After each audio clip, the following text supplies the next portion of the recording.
Greater Noida में सफाई की बात करें तो ग्रेटर नोएडा प्राधिकरण एक बड़ा टेंडर देने की तैयारी में है और इस प्रक्रिया पर खासे सवाल भी उठ गए हैं।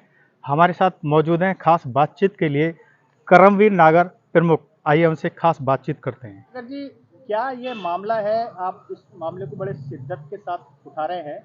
जो ग्रेटर नोएडा प्राधिकरण है वो सफाई व्यवस्था पे आमूल परिवर्तन करने जा रहा है। पहले छोटे छोटे जोन बने हुए थे, उनमें अलग अलग सफाई के लिए अलग अलग संस्थाएं थी, लेकिन अब एक बड़ी तैयारी है प्राधिकरण की। अब एक बड़ी कंपनी को यहाँ पर आमंत्रित किए जाने की तैयारी है और आप इस मामले को शिद्दत से उठाते रहे हैं। क्या पूरा प्रकरण है? जहाँ तक सफाई टेंडर की बात है या दूसरे टेंडर्स की बात है, हम लोग किसी भी भ्रष्टाचार के खिलाफ अपनी आवाज़ उठाते रहे हैं।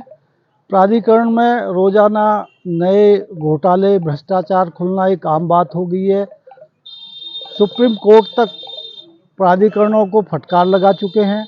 अब भ्रष्टाचार का एक नया तरीका और सामने आने जा रहा है कि यहाँ 5 जोन में गांवों की, शहर की सफाई के लिए टेंडर दिए गए हैं। उनको क्लब करके एक बड़ा टेंडर करने का प्रोग्रामिंग चल रही है।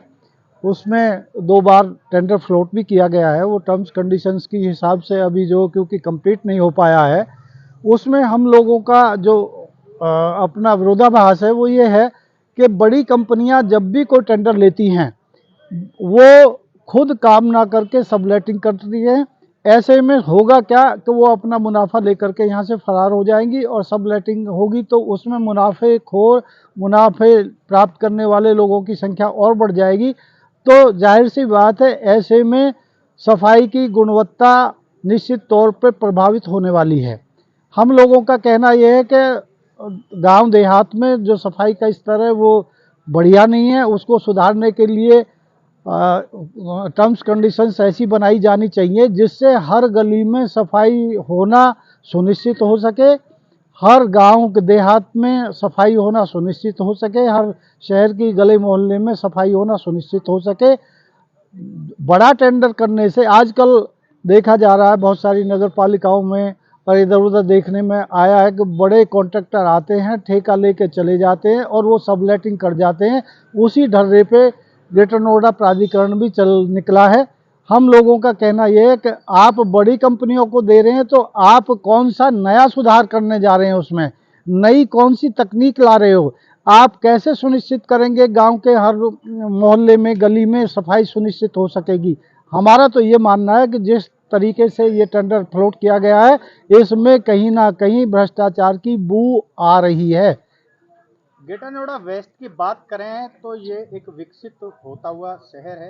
यहाँ पर कई सोसाइटियाँ बड़ी और लोगों का बहुत तेजी के साथ यहाँ पर बसना शुरू हो गया। तो ये किस किस जोन में आता है सफाई व्यवस्था की दृष्टि को लेकर?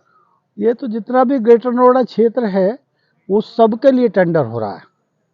हमारा पूरे ग्रेटर नोएडा क्षेत्र से ही मतलब है। ग्रेटर नोएडा प्राधिकरण क्षेत्र में जो भी हैं गांव देहात, शहर, नगर, कस्बा, उसमें क्योंकि हम लोगों से ग्राम पंचायत व्यवस्था छीन ली गई, जिस वजह से जो यहाँ सफाई कर्मी आते थे, ग्राम प्रधान सफाई पर ध्यान देता था, गांव गांव से जुड़ा रहता था। अब जो प्राधिकरण के लोग हैं उन्हें उन गाँव से कोई वास्ता नहीं है। जब प्रधान होता था तो उसे ये रहता था गांव के लोग मुझे कहेंगे कि भाई सफाई क्यों नहीं हुई। अब प्राधिकरण इस बात को सुनिश्चित करे। बहुत सारी मैं आपको बताना चाहूँगा जो केंद्र सरकार और राज्य सरकार की जन कल्याणकारी योजनाएं हैं, वो ग्रेटर नोएडा के उन गाँवों में 288 गाँवों में जहाँ पंचायतें नहीं हैं उनमें उनका भी क्रियान्वयन ठीक नहीं हो पा रहा। उनके नोडल अधिकारी नहीं है। मैंने आप जो आयुष्मान जो कार्ड बनाने की योजना, उसमें आप उसका पूरा अध्ययन करेंगे तो देखेंगे जितने भी देहात के गांव हैं जिनमें पंचायत चुनाव हुआ है वहाँ बड़ी तादाद में आयुष्मान कार्ड बनाए गए हैं और जितने पंचायत व्यवस्था से वंचित गांव हैं वहाँ बहुत कम, कहीं 10 है, कहीं 20 है, 15 है, इस संख्या में बनाए गए हैं। तो जब हमारी पंचायतें भी ख़त्म कर दी गई प्राधिकरण ने केवल इस वास्ते ताकि वो 4 टाइम्स मुआवजा ना दे सकें, हैं, एक साजिश के तहत ये काम हुआ है। प्रदेश में 9 औद्योगिक प्राधिकरण है। 9 औद्योगिक प्राधिकरण में केवल गौतम बुद्ध नगर की 3 औद्योगिक प्राधिकरणों में पंचायत राज व्यवस्था समाप्त की हुई है, जबकि और जो हमारे 6 औद्योगिक प्राधिकरण पूर्वांचल में हैं उनमें ये व्यवस्था समाप्त नहीं हुई है। एक ही कानून को प्रदेश में अलग अलग लागू किया गया है। हम इस पे भी लिखते पढ़ते रहते हैं। हमें मजबूर होना पड़ रहा है गाँवों में सीवरेज के लिए, जल प्रदूषण के लिए, उसके लिए भी हमने माननीय नेशनल ग्रीन ट्रिब्यूनल में केस दायर किया हुआ है। उस केस दायर होने के दबाव में जाकर के हर गांव की सीवरेज व्यवस्था को और एसटीपी बनाने का काम प्रारंभ हुआ है। अभी आपने सीवर की बात उठाई है और आप एनजीटी में गए भी हैं, तो देखा गया कि पिछली सरकारों के दौरान जो सीवर डलवाई गई थी वो बहुत छोटे पाइप डलवाए गए थे और वो आज तक कहीं किसी गांव में चालू ही नहीं है। चालू है तो वो बिल्कुल वहाँ पर वो ठीक से वो काम नहीं कर पा रही। वो जहाँ तक पीछे सीवर डलवाने का काम किया था उन्होंने, वो तो सारी लाइनें बंद हो गई थी। अभी भी जो प्राधिकरण का काम कराने का डर रहा है वो पूरा प्रोजेक्ट बना करके काम नहीं करते। वो पहले सीसी डलवा देंगे, फिर उसमें वाटर पाइप लाइन डालने के लिए तोड़ेंगे, फिर उसको रिपेयर करेंगे, फिर उसमें कोई और लाइन डालने का काम करेंगे। तो वो कई बार तोड़ते फोड़ते वो जितना भी होता है वो भी उसकी दुर्दशा हो जाती है। इनको हर गांव के विकास के लिए पूरी रूपरेखा तैयार करनी चाहिए और हर गांव के विकास के लिए जिस तरह से ग्राम पंचायतों में अप्रैल के महीने में एक पूरे साल का प्रोजेक्ट बनाया जाता, उसी हिसाब से इन्हें काम करना चाहिए। अदरवाइज हर साल की तरह 250 करोड़ 300 करोड़ रुपया का बजट पास होता है गांव के विकास के ऊपर। हमने एक आरटीआई में पिछले वर्षों में पता किया था, 200 करोड़ के बजट में केवल 48 करोड़ ही खर्च हो पाए थे। वो ये लोग जो गांव देहात की तरफ ध्यान ही नहीं देते हैं। अच्छा, आप बिसरख ब्लॉक प्रमुख में लंबे समय तक आपके परिवार के ओर से प्रतिनिधित्व एज ए ब्लॉक प्रमुख के तौर पर किया जाता रहा है जी और ग्राम पंचायत समाप्त भी की जा चुकी है। जी। आपके अनुसार क्या आप सजेशन देना चाहते हैं जो ग्रेटर नोएडा के जो गांव है या शहर है उन्हें बेहतर सफाई व्यवस्था हो? अगर हमारी ग्राम पंचायतें खत्म हुई हैं और हम ग्रेटर नोएडा प्राधिकरण के अधिकार क्षेत्र में आए हैं, 243Q में ये प्रावधान है कि जो भी ये सारी व्यवस्थाएं वो प्राधिकरण देखेगा।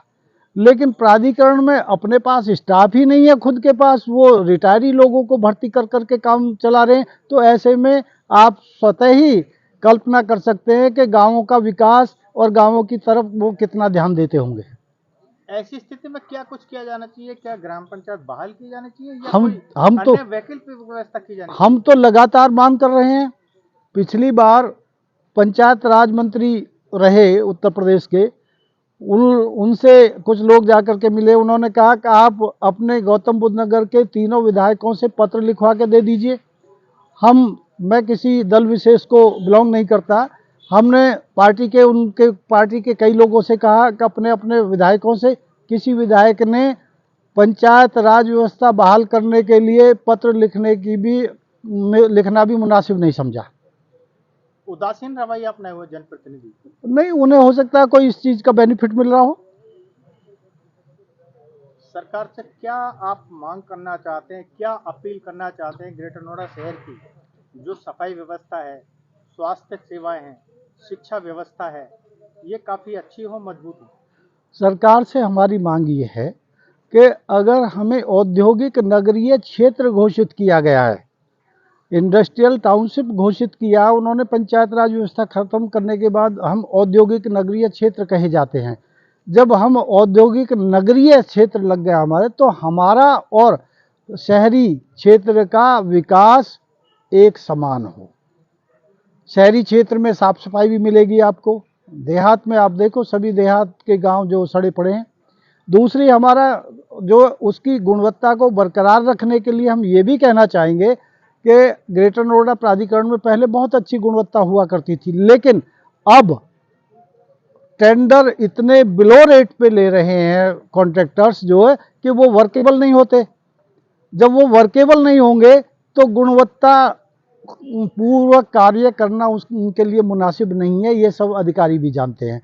इसलिए सुनिश्चित किया जाना चाहिए कि कोई बहुत ज़्यादा बिलो जा करके टेंडर ना लें। जिससे काम की गुणवत्ता बनी रहे और वो स्थायी रूप से काफ़ी देर तक जो सस्टेनेबल रहे। उसमें ये नहीं होना चाहिए आज इधर काम हुआ कल वो टूट के फूट के सब खत्म हो गया।